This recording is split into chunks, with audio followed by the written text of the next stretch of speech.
I'm always gonna wonder though if I check would Tesla bet that? Because if he does bet river and I jam, I'm potentially, leaving $100,000 on the table.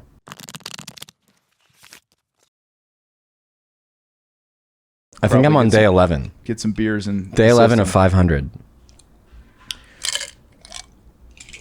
Yeah. How does it feel? I feel great. Nice. Yeah, I'm starting to feel a lot better. I drank a lot right before I decided to stop.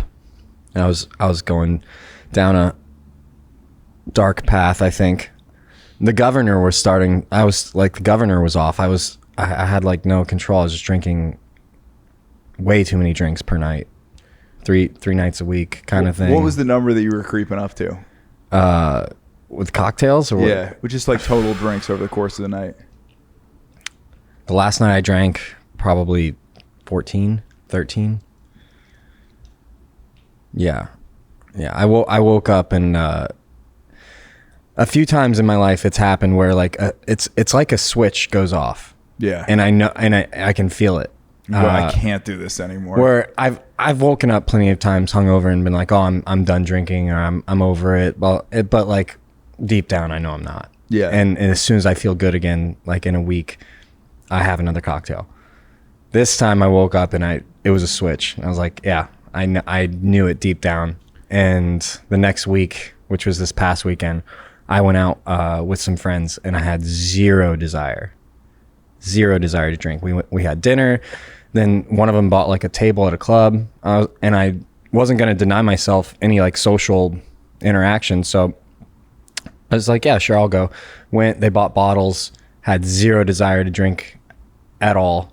Got tired around midnight and went home. Yeah, the switch has been flipped. There you go. Yeah. Dude, I've been there.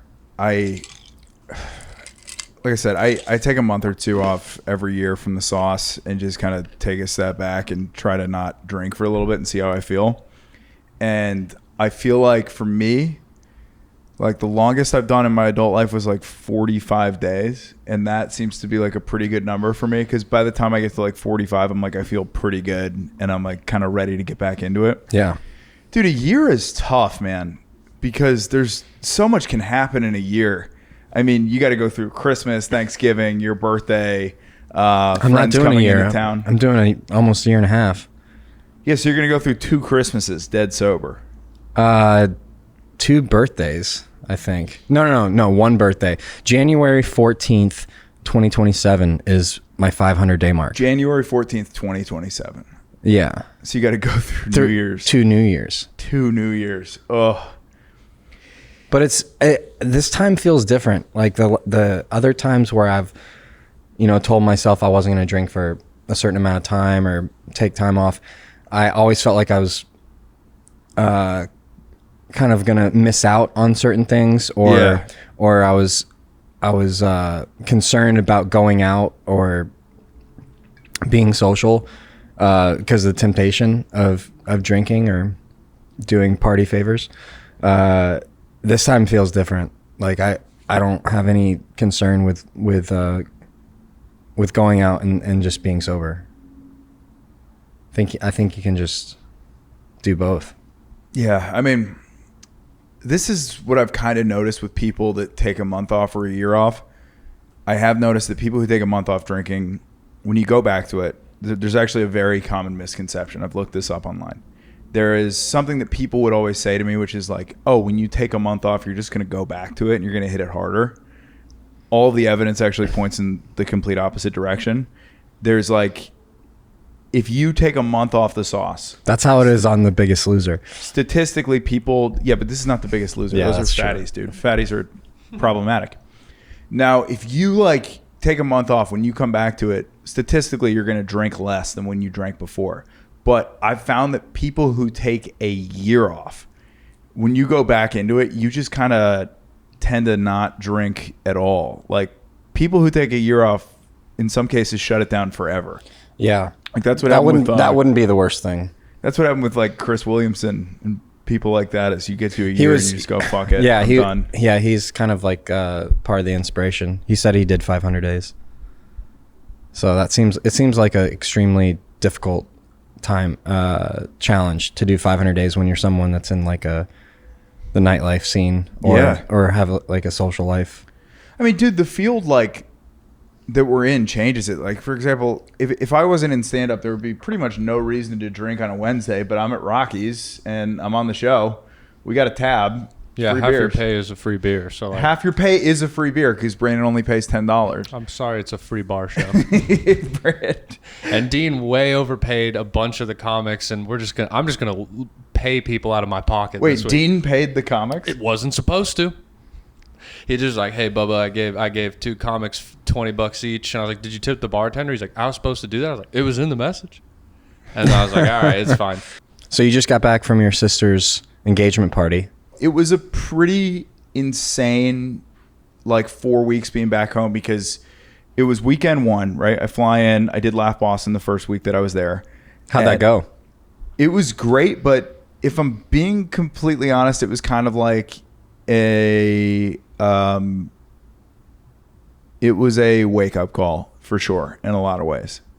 The Laugh Boston show was a hometown show. A bunch of my friends and family came out to the show. Yeah. But I spent like over $1,000 on Instagram ads and they didn't convert at all. They didn't work. So it was mostly friends and family? It was all friends and family, and it was like the same number of people that showed up to the last time, and it's great. Like I'm really lucky that I have like people that want to come out and support this kind of thing. Like it's amazing, but you don't want to be relying on your friends and family to pay the bills. You know, I want to get this thing going, so I think. So it's kind of disappointment. It was really challenging because like my parents came out to the show.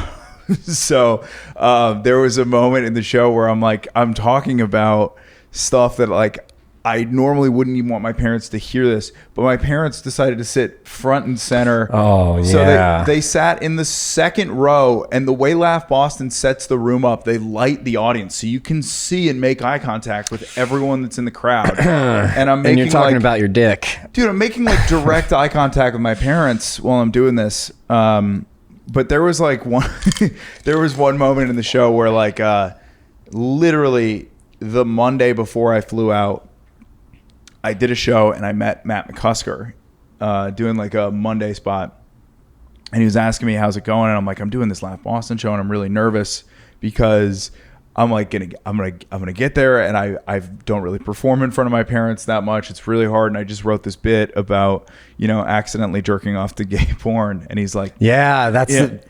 And he goes, you perfected that bit. Yeah, I've heard that bit a lot. It's really good. Yeah, and he goes, you got to do it in front of your parents. Like you have to do it. Yeah, so, I know the punchline is, and I came so hard. Yeah. So the highlight of the show definitely was me talking about how I met a comic that I admired, and I was like, I don't want to do this in front of my parents, and they're sitting front and center, but I'm going to do it anyway. And I did that bit, and it crushed. And then I did the fight story, and it crushed. But in the middle, there was just like a lot of just really just unescapable tension in the room where there's people that I know, and I'm like, dude, I performing in front of your fucking parents is so hard to begin with, but then you take an audience and you make it 75% friends and family.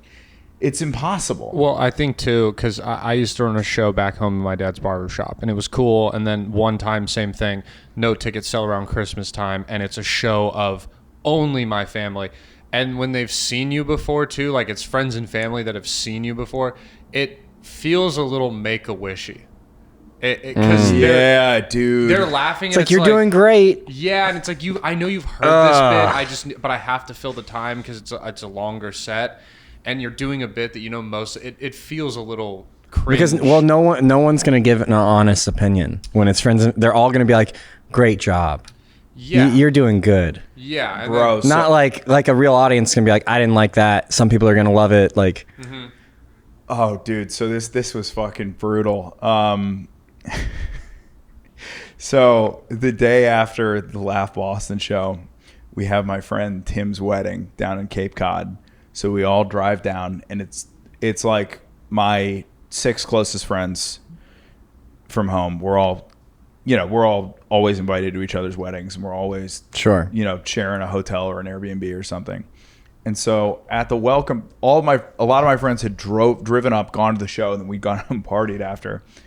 And so at the wedding, at the reception, I have to take a shit. So I go in the bathroom, and I'm like sitting down, and dude, one of my friends is in the bathroom, and another one of our buddies that we haven't seen in like years was at the wedding. And he's like, "Oh, how you been, man?" And he's like, "Good, man." And he goes, "Oh yeah, we all went to Beggs' show last night." You're in the stall. And he's like, "How did it go?" And I go, I wanted to be like, "Hey, Kyle, I'm in the bathroom. Please don't respond. Don't say anything crazy."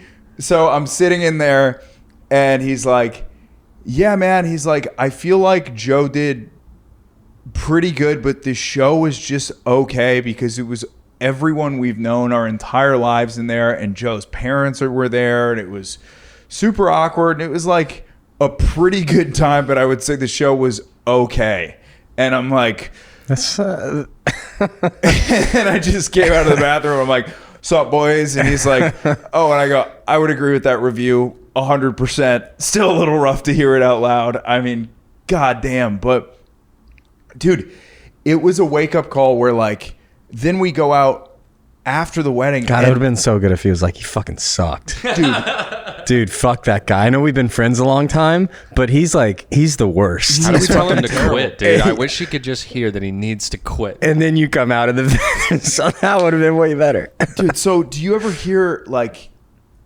find out how much money some of your friends make and you immediately just want to fucking kill yourself? Where you're like, holy shit. So one of my friends came out to the show, and after the show, we're sitting outside, we're hanging out. It's like 2 a.m. We've been drinking. I'm kind of asking him how his, career's going. But I'm like, how much, how's it going? I don't know how it came up, but somehow how are things? Like, I'm getting paid pretty well doing it. And I'm like, well, how much is paid pretty well? And he's like, last year I made $1.6 million doing this. And I'm just like, God damn, dude. I just made negative $300 after the Instagram ads doing this fucking show. I feel like a Make-A-Wish kid. Fuck. So. Yeah, but he's paying a lot in taxes, so. Fuck you, dude. So after this comment, after all of this, I'm just sitting there being like, what am I? It was a feeling of like, oh, then I got home and watched a video about how super intelligent AI is going to be ready within 2 years, and it's pretty much going to destroy the entire job market. We're all completely fucked. So for the first 2 weeks that I was at home, I was in this AI, my friends are crushing it, my career's a failure, just tailspin, where I'm like freaking out, I'm angry, I'm like depressed, and my parents are like, what is your fucking problem? And I can't articulate, hey, I just found out that my friend made $1.5 million and I lost money doing this fucking Laugh Boston show. Actually, I can't articulate it. I did articulate it. I was like, this is what's up. AI's crazy. My dad's like, no, you don't get it. AI fucking... It was a mess. It was like a mess. So I was in this like awful headspace. It took me weeks to get out of it. And now I'm like, okay. But yeah, dude, it sucked for a few days. To piggyback off that, I almost won like $300,000 in a poker session last weekend. Yeah, you were talking about being with a rich friend. I was like, we're in the room with, look where we are. Look what's happening. I was like one river card away from winning like a $350K pot and being up all the money. It's insane, dude. Yeah, if that's a different river card, I'm winning at least like $250,000. Yeah, I mean, crazy. Look, it didn't go my way, so can I just say this? I will say your success doesn't like creep into my head and bother me sometimes the way that some of my other friends' success will occasionally erode on me, because my other friends' success in like finance and tech and all this stuff, I know that in the back of my head, that was a path that I could have taken. You know what I mean? Yeah. Like it's like the road less traveled thing where you're like, dude, I'm on the fucking prodigal son path. Like this, it sucks. Yeah. You're in the deep waters. It's really hard. You don't know what the fuck is going to happen. And then you see your friends who have taken these normal career paths and you're like, that 100% was an option. You being a professional poker player, I look at it more like a friend that's had massive success in comedy. Like Cam getting SNL does not make me go get upset. You know what I mean? Yeah. I'm like, good for him. Genuinely good for him, because that's someone that like took this off the beaten path thing, crushed it, and you're like, good for you. I'm happy for you. Yeah. If that makes sense. I also think if you kind of zoom out, when you're older, when you're, you know, in your 70s or 80s, you're not going to look back and be like, oh man, I wish I went into finance. I genuinely think it's a possibility that I get into my 70s and look back and go, I wish I got into finance, dude. No, it's just, it's all going to be about like, did I do the things that I was passionate about? Did I do the things that I love doing? Yeah, man, I get it. But I think there's a thing where like people always kind of tell you to take what you're passionate about and do it. But I think there's a difference between pursuing what you're passionate about and just deciding that it's going to be your career and going all in on something where you might genuinely collapse your entire future. Because then there's the other thing where it's like, okay, so you've got all this going on, you're looking at all this, and then you go to your sister's engagement party, and then you're like, oh yeah, I'm also single. And you're like, what are we doing? Like, what the fuck is going on? Like, you're happy for your friends. Like, you want your friends to be millionaires. It's great. Sure. It's awesome.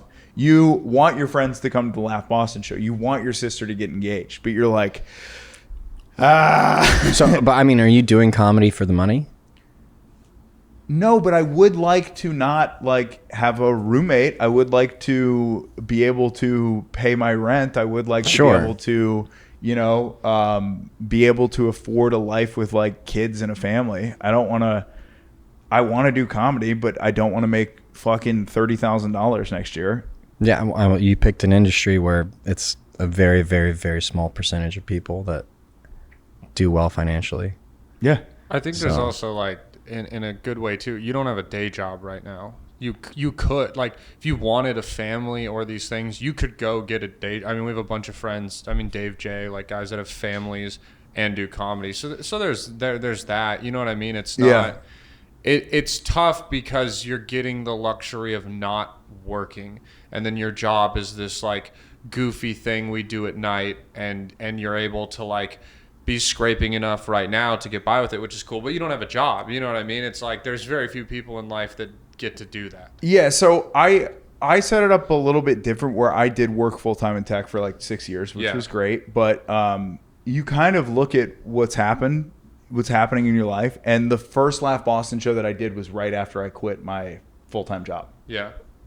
And then it's been 2 years. And you're like, okay, I wanted in my head, there's always this fantasy that you have where you're like, if I just had more time or more money, I could really make this thing work. And you're like, it's not working because I'm working in tech.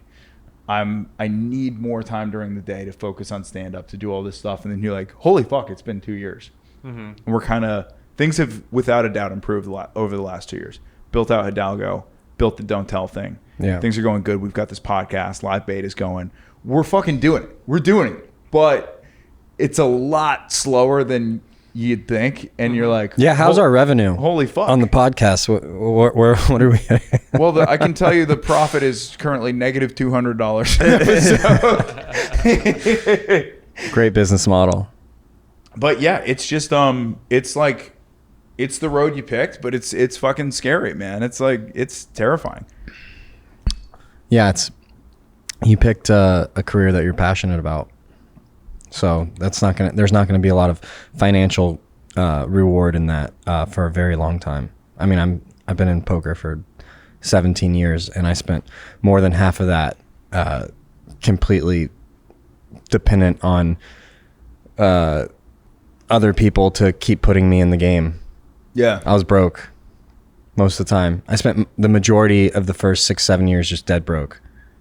I would run up bankrolls and then eventually go bust, work jobs. Same thing. What am I doing?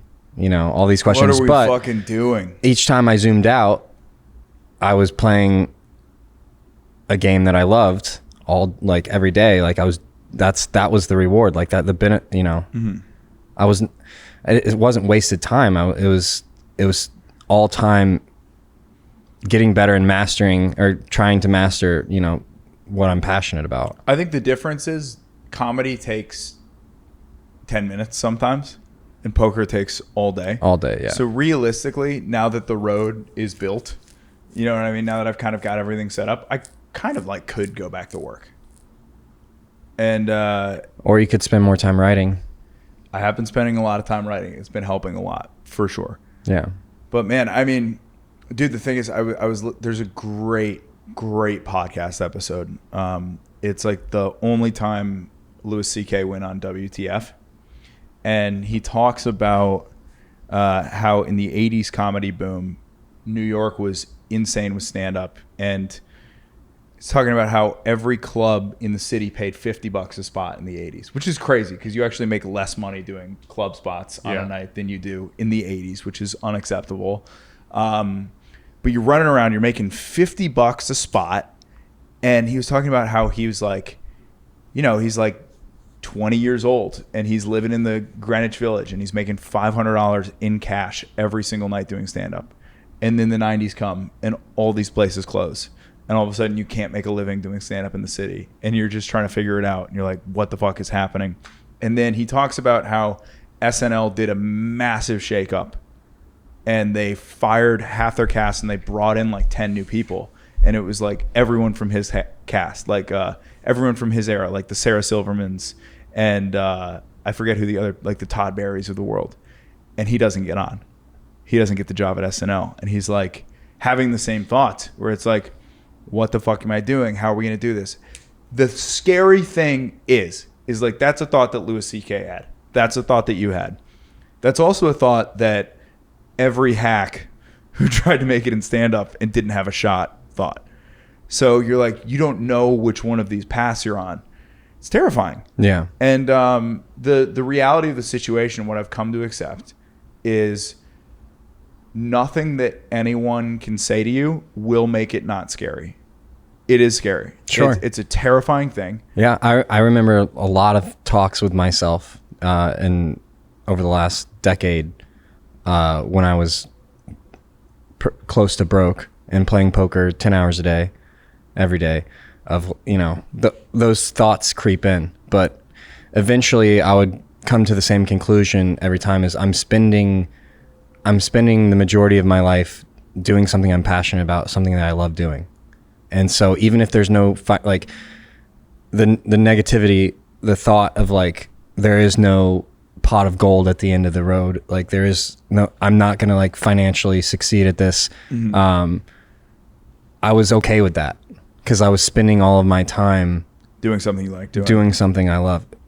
The other route is if you go into a corporate job or you start chasing money, you're spending all your time doing something you don't want to do for a financial reward that either way you're miserable. Well, so the thing is, I enjoy stocks.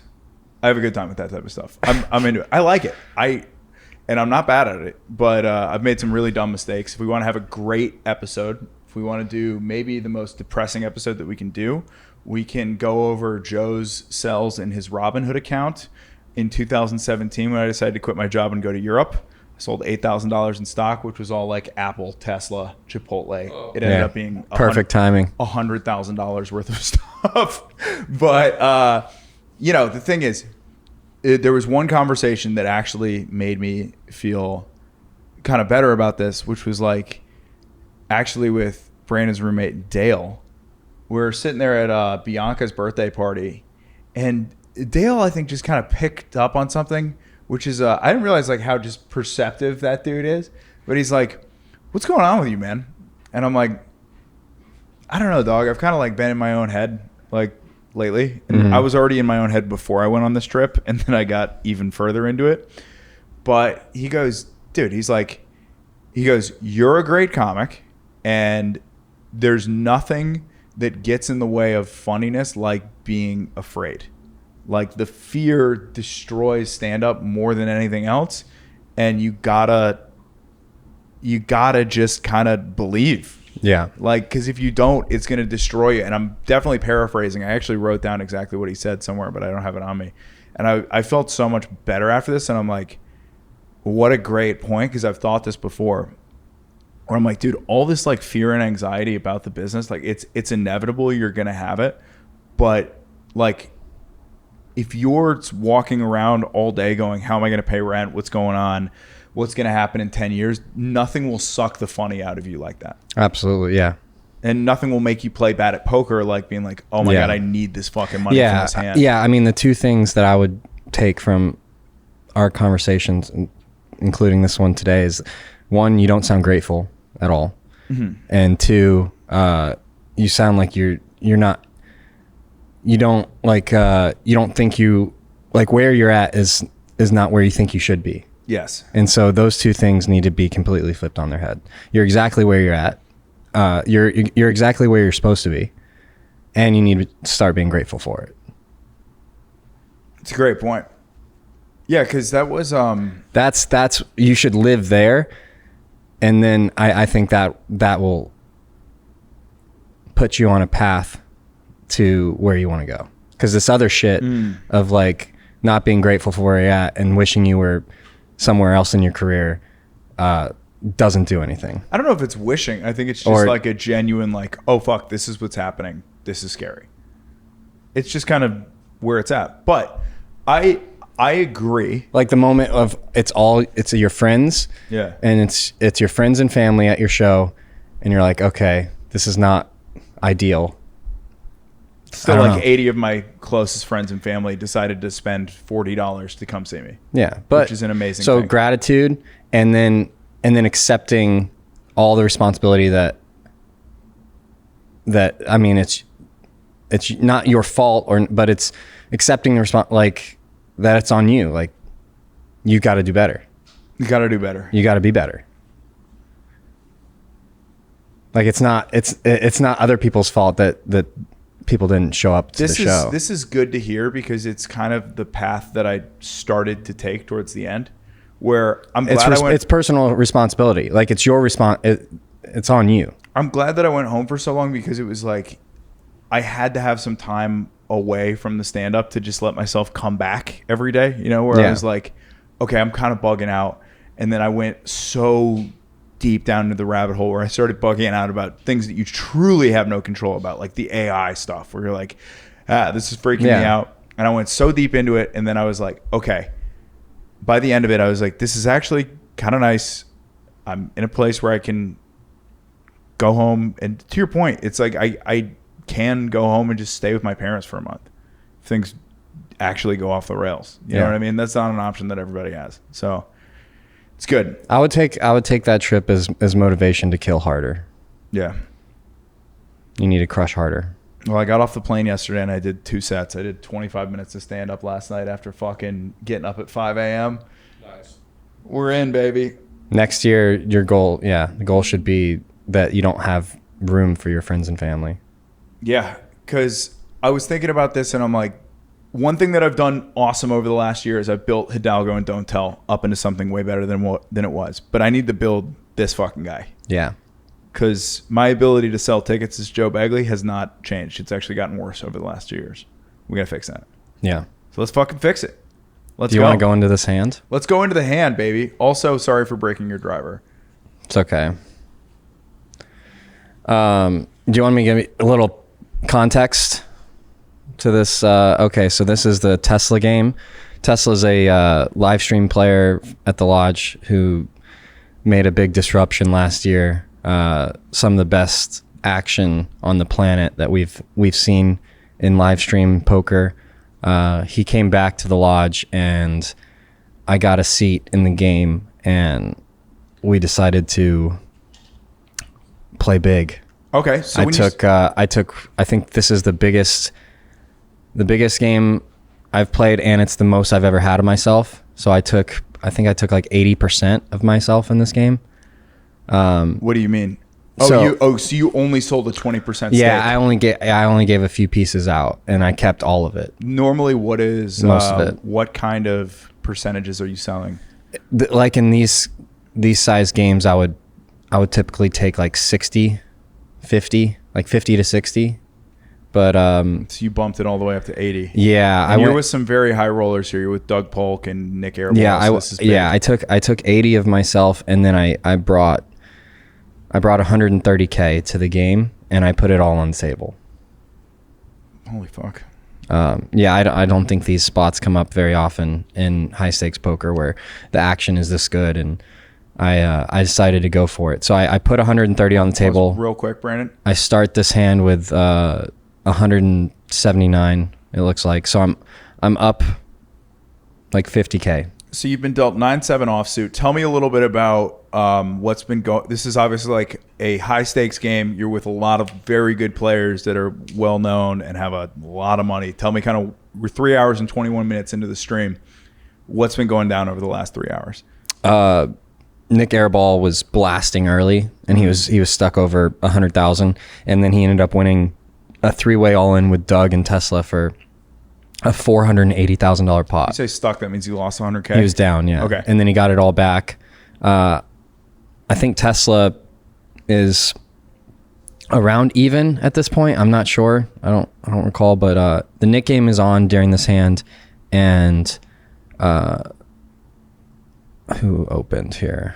Just a reminder, can you break down the Nit game one more time? Just sort of explain how that works. Yeah, the Nit game is on. The Nit game's basically everyone gets a button, and you win a hand and show it, and you get rid of your button. And the last person with the button in front of them owes a Nit tax to the middle. It's called a splash pot. So they put a certain amount of money in the middle for the next hand. Got it. So you have to win a hand and show your cards? You have to win the hand, yeah. Got it. So this hand, I think I was in the 200 straddle. It's raised to 600 and a bunch of callers, and I'm closing the action. This is not a hand I'd normally play. So you've got the button. You've got a button. How many other people? I don't have a button. You don't have a button. Trey and Tesla have a button. This is a hand I typically wouldn't play, but when you're closing action and there's already a bunch of callers, like these hands are just easy calls because you're getting priced in, and hopefully you can just flop something big. Nice. So you're calling 600 under the gun with 9 of diamonds. I was in the and straddle, 7 hearts. under gun straddle. Under the gun so straddle. I'm closing the action. It's raised to 600 with 4 calls, and then I can just call the 400 more and see a flop. Sweet. Yeah. Ready, set, roll. This was supposed to be the smaller of the 2 games this weekend. And then I was just What the hell? What just happened? I bet you that you had the most equity on the flop. Chips here for T1000. Here we go. I Trips for think 200. Yeah, we everybody flop loves you because trips. you just did. I mean, I think it checks to Tesla, who bets. By the way, Keep can going. you point out Tesla when he's showing on the screen? not many people have the balls to put that in. Even face off the. Oh my God. What a pot. So Tesla bets 2K. Muscle Mike folds. There's Trey. We I call. 5,000 people got to see that pot live, and hundreds of thousands of Trey people calls with a will jack see high that flush draw. No, I Dougie can't folds. You think you can bluff me now? Wait, now over the Is next that few Tesla? weeks. I was supposed to lose 400,000 today. All right, so pause for a sec. So T1000 has just flopped the full house. No, we turned to full house. Turned to full house. Okay. Jesus Christ. Hey, I'm not a pro poker player. Leave me alone. Leave the poker to me. All right. All right, so keep it rolling. Yeah, we flop trips. T1000 now with the boat. Trey picks up the flush on the turn. We hit the An perfect turn card. open-ended It gives us a straight full flush for house, Tesla. and it gives Trey a flush, and it gives Tesla a straight. So it doesn't matter. But the 10 is already accounted for. And you're like, oh, He's dead to the 5 of spades. So Tesla It's overbets Tesla. the turn for 13K. You know, priced in. I don't know. Did you give any So hit it- consideration to like pause the for one? just 1 sec. So everyone's got a hand here where they're like, okay, everyone's got something they're pretty excited about. Yeah, this is a cooler. It's flush over full house over straight. This is insane. Yeah. Okay. It's a perfect situation. And everyone's got a lot of chips. Okay, so Trey's got the jack high flush. Tesla's got 5-3-8 straight, and you've got a full house. Yeah. Yeehaw. All right, let's go. He didn't think about that. No, if it's a call, it's a call. I know this fucking guy's running. He's fucking stuck 200K. He's gonna run it twice. That's what I'm saying. The fact that they're not. I'm saying the fact So, that they're only gonna run a one. My plan. That doesn't affect Doug. You gotta call. Pause You it gotta real call. quick. My plan here was always to check raise the river versus Tesla, and when Trey overcalls is when like alarm bells kind of went off in my head, because I shouldn't really have any rivers that I bet out on, but when Trey calls, it's called overcalling when there's a bet and a call and then someone else calls. It creates a dynamic where it's extremely hard for the person who bets to also then bet the river. The person who bets to also then bet the river. Okay, yeah, that makes sense. Yeah, because he got checked to by 2 players, and then he bets big and he gets called in 2 spots. Okay. So my plan was to always check this river and to check raise Tesla, and then Trey overcalls, and everything in me just told me that the river was going to go check. So play the. And then the only card that beats you right now is the 10. But yeah, I'm not worried about any hands like that beat me. if I If they have a straight flush, good for them. So sweet. Yeah, it's a You just lose. one. You just lose. There it is. Or if they have 9-10, good for them. They just win. They win all the money. So 10 of hearts comes Yeah. out. So again, my plan was to check the turn or check the river, and then Trey overcalls, and something inside me just said, like, if I check, Trey's checking, and it's going to be so hard for Tesla to bet after getting called in 2 spots for an overbet. Okay. So I made an in-game adjustment and decided to lead the river, which is pretty unconventional, and it's probably not the best play in retrospect, but it really felt like like everyone was just going to check this So river. I'm sure you've talked about this hand with some of your like advisors and stuff, right? So, yeah, some of the more experienced players that I value their opinion, and like What did they say about this? Yeah, that like you just shouldn't have any leads on the river, like you shouldn't be betting out. But then yeah, like it's so hard for Tesla to bet this river after getting called for an overbet by 2 people. And so like we'll never know if I'm right or wrong. But my instincts told me that if I check, Trey's not betting either. He's going to try to trap Tesla.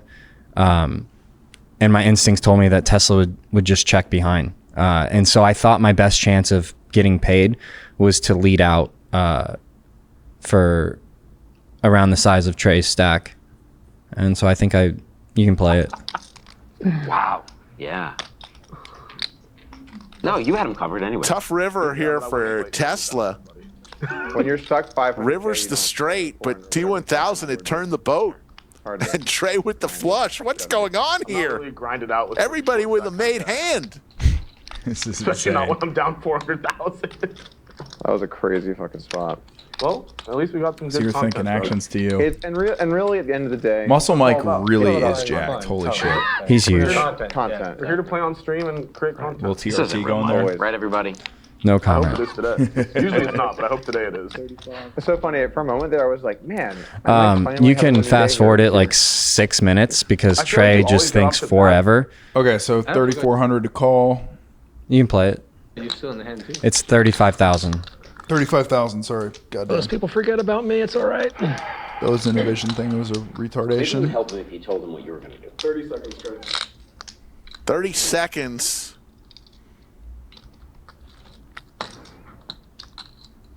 So tough All here. right, Trey, what are we doing, buddy? By the way, great custom shirt that he's wearing right there. What will he With do, the paisley sleeves. folks? We like that. Gonna Ship lay it it. down. Good, lay it down. Okay, can we And pause he's for gonna 1 love- second? So, if you're Trey, how the fuck do you lay down a jack high flush there? What would push you to? He Fold- just fold he cards just doesn't like that. think a jack high flush is good. He thinks I'm gonna lead with things better than jack high flush. Look at full house. Yeah. Okay, There's a lot of full houses. Sweet. There's 6s, 9-7, 9-6, 7-7, Got it. Yeah, there Yeah. are a lot. Okay, and then there's queen high flush, king high flush, ace high flush that beat him too. got it. That makes sense. So I would play it. I would say that because, well, T1000 already got rid of his nit button, so he will not have to show if Tesla folds. So he's flipping that card. yeah, over. he showed me the 8, and he's pretty hesitant. Like He's trying to get a read on you when he shows it to you. And you're Yeah. not looking back. The beard is dialed in. He's got the flannel shirt on. He's the linen shirt. He's Tesla ready to go. shows his straight, makes the call, and T1000 is going to get paid, and Trey I figured the is going to pat himself on the back. Jack off flush. I'm always gonna wonder though if I check would Tesla have bet that, because if he does bet river and I jam, I'm potentially, leaving $100,000 on the table. Yeah. But he's also, he's gonna have to bet into a $50,000 pot with a flush, a paired board, and a 4-liner to a straight with just the straight into 2 people that just called him for 13K, which was an overbet. So, he is the player to go for thin value. So, I could have left like 100K on the table there, Wow. but we'll never know because I decided to lead. Damn, dude. Yeah. So when you're playing at like a big high stakes game like that, and there's so many people that are so experienced, like it, and you're playing on stream, does it change your mood? Are you like a little nervous? How are you feeling in that? Comfortable? Yeah,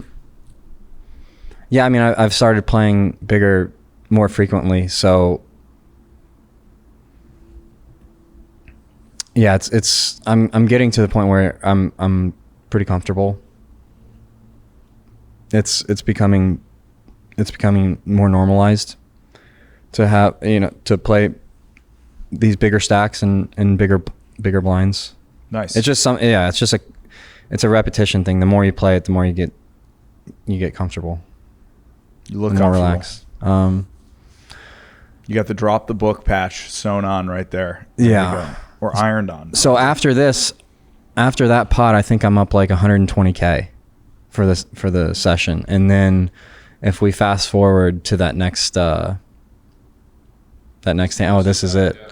Okay, so a few hours later, we get into a huge altercation with Son and Tesla. 3,000 or In whatever, this but pot. we're not playing that big. Yeah. But this is relative, obviously. But So like, 2 people it might limp be in the like nit game. 150 We get dealt ace 7 of spades. We all have nit buttons. and way bigger. But I noticed that's So the more nit buttons case have for, gone like, back the out? World Yeah, Series. this is another nit game. Here it's not. So it's we don't So I opened a 2K. LA for sure also. In LA for sure. It's Yeah. roughly So like the guys that 10x, play but here, after yeah, after a couple guys limps, don't this go sizing Texas. is kind of necessary. So normally you'd open like 3 times the size of the straddle or the big blind, but after a few people limp, you want to size up to kind of discourage people from calling behind and too many people calling. But Doug wakes up with a nice hand. He calls, Tesla calls, and Son calls. 2 calls. So now Although I there's feel like roughly more and 8K in the more tech pot. companies are moving here, and 4 players. it could Yeah. And we get a start to change. Massive flop for our hand. We flop nut flush draw, gut shot, Farcoin goes and for 2 overs. $69. We're gonna play fucking. We gotta call it Nick Is Terrible every weekend. WSOP it's not on ESPN anymore? No. You're I feel like that's a bad for poker. Yeah. Bad for poker. Yeah. Better knowing. 4 bet 6,000. It's on poker. Son's been pretty quiet today. but how many people We can fast forward a little bit. So on the flop, Son leads 6K. We call. Really happy the way this worked out. Tesla decides It to worked check out really raise. nicely. But yeah, we'll probably do like To say the big cards that just games came out? around, then we'll meet up. Yeah, so the flop is deuce, tray, 5 with 2 spades and 1 diamond. Son leads the flop for 6K. We call. Tesla check raises with top pair open ender to 26,000. Game at the start too. So if you obviously if you want to come out. Yeah, I'm in for that. Cool. 4 is all in. And then probably late October. Son we'll do a puts All in. His from 13.5 Son for in. His last 13,575 with middle pair. there's just no No roads to folding with the nut flush draw. 2 Calls overs. Tesla's top pair See what happens. with the open-ender. Yeah, context. This is a hand that could even raise too, because if Tesla has like queen 10 of spades, we could get all the money in super good. T1000 So with the combo draw. basically what's going through my head on the flop is if I'm gonna re-raise or if I'm just gonna call. Actually, it's this. Players have been right today, right? Yeah. Has it been you? You were on the. Oh, most of them. Yeah. I'll tell you what. If I'm all in, I want Trey counting. It'll be fine. I'll cover you. Nice. T1000, who's been on fire the whole day. 22,000 to call, but he knows that Tesla. 10 pies. Look at you now. What do you mean? You recovered the first time I came to the lodge, buddy. That's 137,000 behind. No, but you came like a year and a half after I joined. Okay, but I'm saying the first time I came, you were. So I'm also reading Covering everybody. I'm sure. his But once I showed up, you were stack covered. and trying to get a good gauge of exactly how many chips he has. So during that like decision making, I'm trying to figure out exactly how many chips he has. You're counting them up. Yeah, I was looking at his stack and counting, trying to do it without asking. You know, Yeah, I it's- never thought about that. So it's not like on the stream where you know exactly how much money everybody has. It's like you don't have the figures, so you have to just look at their stack. A lot of players will ask for a count, like in high stakes like tournaments, and like when pros play with each other, they kind of ask for a count a lot. But I come from more like the old school background of like live private cash, and it gets annoying when you constantly ask a player like, how much do you have? How much do you have? do you ever ask? Sometimes it depends on if I'm playing versus another pro. It's easy. I don't mind asking, but if you're playing versus a recreational or someone that's just they're not doing this for a living, it's annoying for them to get asked by a pro like all the time, like how many chips they have.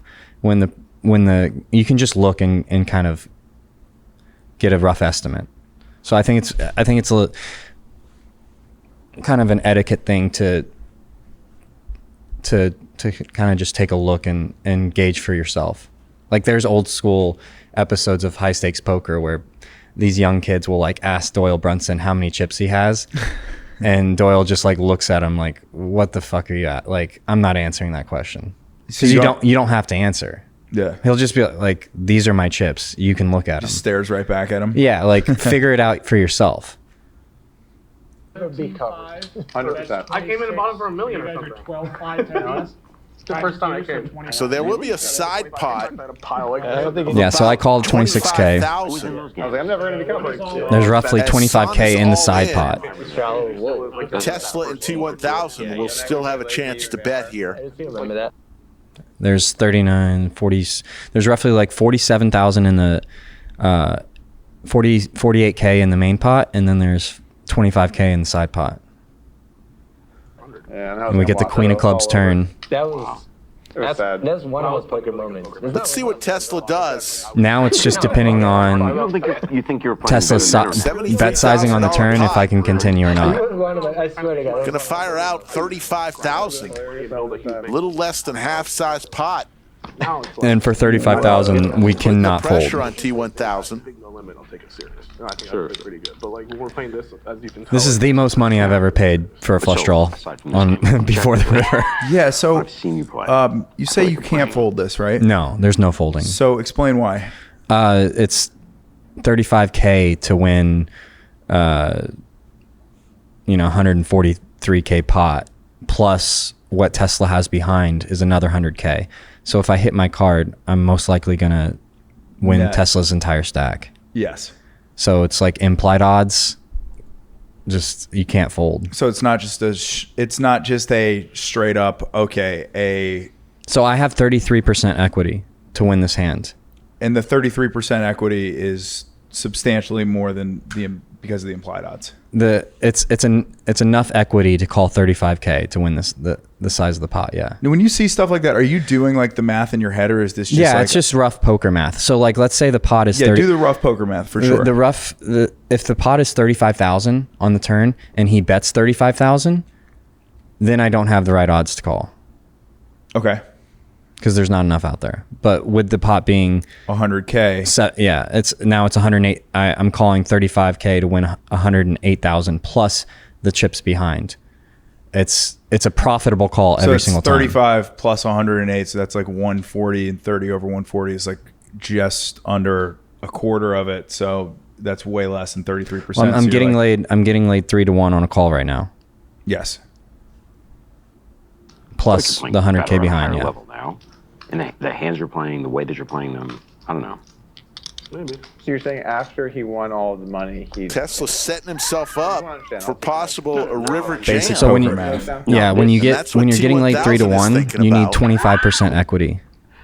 Look, granted, So I'm Got it. I have Yep. Wait, I have so 33%. getting laid 3-1 means you have a. Is that Yep. right? Okay. Six- I So to understand. break even, I'm not going to talk shit. to break even, you need 25%. And you have 33%. And I have 30, so it's a profitable call. I feel like 100%. he's playing. Like it's a clear, playing like well. if you're folding, Like, I might see you're him playing burning on, money. I understand HCL completely and, now. This makes sense. Oh, well, Okay. you just haven't This won. is actually, I think, It's just simple. It's simple poker math. I think it's good. Brandon, you understand There what? was a great bluff he ran. Yeah. That, I've never really thought about it like that. That kind of actually makes a ton of sense. Or I have thought about it like that, but the I've never seen us do the math out like that. So that, Yeah, because he's a card away from. Yeah, you're getting laid 3-1. yep.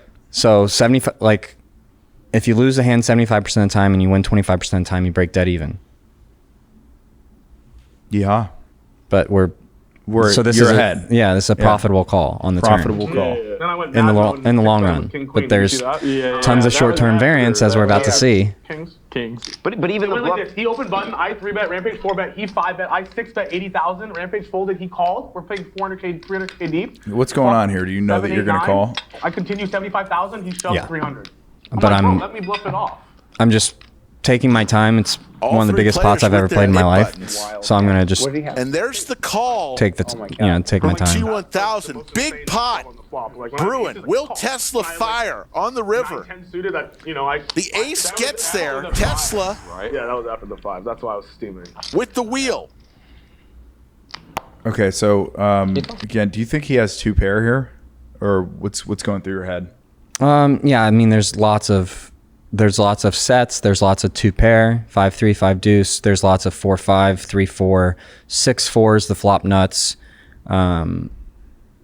There's 5-6. There's with Tesla. There's tons and tons of hands. It could be King 3 of spades. It could be Queen 3 of spades, Jack 3 of spades, 10 3 of spades. He could flop a flush draw with a 3 and play it like this. He might even he could even have like 6-7 with just like a stone gutter and be blasting off. So on this river, I thought I could be good, but I'm praying that he checks to me. I'm praying that he checks, and I'm going to check behind and hope I win. Got it. Like even the hand you bluffed. But he's not going to check. Those are great. All in from I Tesla. can't figure out how he found the call. I mean, amazing. Credit to him, you know? Yeah. Listen, I'm like one of those people, like, I bluff a lot. Big side pot here. People make great calls sometimes. Like, Pierre made a really great call with Kings. That's a very It's about 80. There's about 90,000, 95,000 in the side pot alone Yes. If Yeah. you make a great call, like, Yes. you get the money. between Tesla and T1000. That's the game, you know? Like when you play how I play, like. Duffy, can I go to the Korean Bowl, please? Tesla's going to get a bunch back here. Yeah. It's been down heaps today. I'm familiar with Been it. on a roller coaster. T1000 does hit an ace on the river. So what's going through your head? I'm just trying to take it all in. 101,000. Just be observant. Just double count it one more time. 65, 85, 95, 96, I mean, I have 100. I know how much is in the pot, and I'm getting a count on a stack. I'm pretty Either way, San is stacked here. sure I'm not calling, but then I also just want to see how he reacts. T1000 All right, well, I guess we have a little time. in an interesting situation. Gonna take a sip of his beverage, as he often does when he's making these decisions. As he often does. Can you ask him what he has? Well, he won't be doing that anymore. Oh, no. All right. Didn't know if you wanted to talk about that in the fireside chat. Tesla The fireside household. chat. all in and goes to the reading area. And just Their position? if he makes the call, he might have a house in there. Yeah, there's 245K in the pot. What a couple dickheads over there. Look at them. I don't know about the main pot, but Tesla, you're going to win the side. All right, so he lays it down, I got. So and Tesla's going to win the whole deal. probably folding no matter what Tesla does. $143,000. But I've watched and played with him on all the streams at the lodge, and he's gone over to the fireside chat in big pots before, and I think what I recall from that is like one time he did it when he was bluffing, and then the other like 2 or 3 times I saw him do it, he had a big hand, and so I weighted it towards having it, but that wasn't like a big determining factor, him going over there. I think the river is just not a great card for me, and there's tons of 3-4, 4-5, 6-4, deuce-4, 4-4. There's just lots of 4s that he has, and so I mean I don't think there's anything he could have done to get me to call. I think I'm just folding on the ace river. Got it. But yeah, if that's a spade on the river, This was your side pot. I don't know if Tesla gets away, and he might be shoving a spade. Nice Could have been a Would you call it? Could have been a big one. There? I didn't like that river. You give a set? Did not like that river. Let me answer for you. Doug's No, trying to get info from me. I thought it was about You had a set, 60. JC? I was thinking like 60,000. 50. What's that? Nice hand. Thank you very much. Could I get Fuck a yeah. Turbo Chico as well? Appreciate it. Yeah, so I go from Bring me up over 100K to 500 chips. I'll give I you think I was 30. up like 20 at that point. Took I'm gonna give you a rack of green. The Keyless Took a lot of my love chips. Poker, chilling at night, Some chips are going away. on the weekend. That was a beers crazy and game. Some watching. like added Love 50K. it. Ooh, I like the little add-on graphics. Great. that they Crazy got. game. Appreciate you watching. But yeah, I mean, I what I've been doing, or what I've been trying to do lately is just detach myself from the money. I want to play high stakes regularly, so just getting detached from the money and just trying to play good poker. But it is tough because it's, I mean, you're betting cars and houses, Yeah. and it's life changing. When you think of it like that, yeah, 100%. Yeah, you can't think of it like that in game. You just have to think of it as